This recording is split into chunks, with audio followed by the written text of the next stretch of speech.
వదిలి మనము మన కోసము తన ప్రాణాన్ని విడిచిపెట్టారు కదా. అందుకని అన్నాడు ప్రభు, నా పేరు పెట్టబడిన నా చెల్లి. మనమంతా ఎవరంట? యేసుక్రీస్తు ప్రభు యొక్క శిష్యులు, ప్రజలను కదా. తాము తగ్గించుకొని మనం చేర్చుకుంటున్నాం, ప్రార్థన చేస్తున్నాం, పాటలు పాడుతున్నాం. మనలో తగ్గింపు ఉందా? రోజు రోజుకు గర్వం, అహంకారం, అసూయ, ద్వేషాలే మనలో ఉన్నాయి, కానీ మనలో తగ్గింపు లేదు. నన్ను వెలిగి చెడు మార్గములను విడిచినడలా. యేసయ్యను వెలిగితే మనలో ఉన్న చెడు పాపము అవన్నీ ఏమంట విడిచేస్తామంట. మనకు తెలియకుండానే మనలోని ఆ చెడు ప్రభావాలన్నీ విడిచిపెడతామంట. ఆకాశం నుండి నేను దేవుడు మనలో ఉన్న తగ్గింపు స్వభావం ప్రార్థన చేస్తూ దేవుని వెలిగే వారిగా ఉంటూ చెడు మార్గాలను విడిచిపెట్టినప్పుడు మనం ప్రార్థన చేసే ఎక్కడికి వెళ్తుందంట? స్వయాన దేవుని దగ్గరికే మన ప్రార్థన వెళుతున్నది.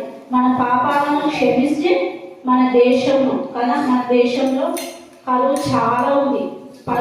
సరైన సమయంలో వర్షాలు రాక, సరైన పంట దిగుబడి రాక ఈ సంవత్సరం చాలా నష్టపోయారు రైతులు కదా. ఎందువలన? అది మనలో తగ్గింపు స్వభావం లేక, మనలో ప్రార్థన లేక, మనలో చెడు స్వభావం వలన అవి మన దేశాన్ని స్వస్థపరచ అంటే మన దేశంలో ఇవల్ల జరగడం లేదన్నమాట. అంటే వాడి పంట ఈ స్థలం అంతా చేయబడి ప్రార్థన మీద నా కనుదృష్టి నిలిచింది కదా. ఈ స్థలం అంతా మనం ప్రార్థన చేస్తే దేవుని యొక్క కనుదృష్టి ఏ స్థలం మీదంట? ఈ స్థలం మీద ఉంచబడుతుంది. నా చెవులు దానిని ఆలోచిస్తాయి.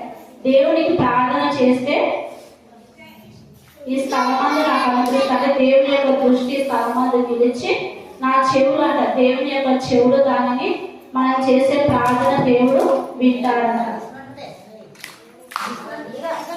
మత్తయి సువార్త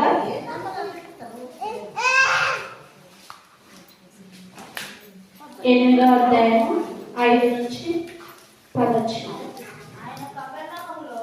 ఆయన కపెర్నహూములో ప్రవేశించినప్పుడు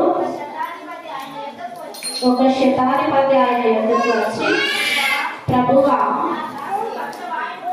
నా దాసుడు పక్షవాయువుతో మిగుల బాధపడుచు ఇందులో పడి ఉన్నాడని చెప్పి ఆయనను వేడుకొని వచ్చారు. ఇందులో చూస్తే శతాధిపతి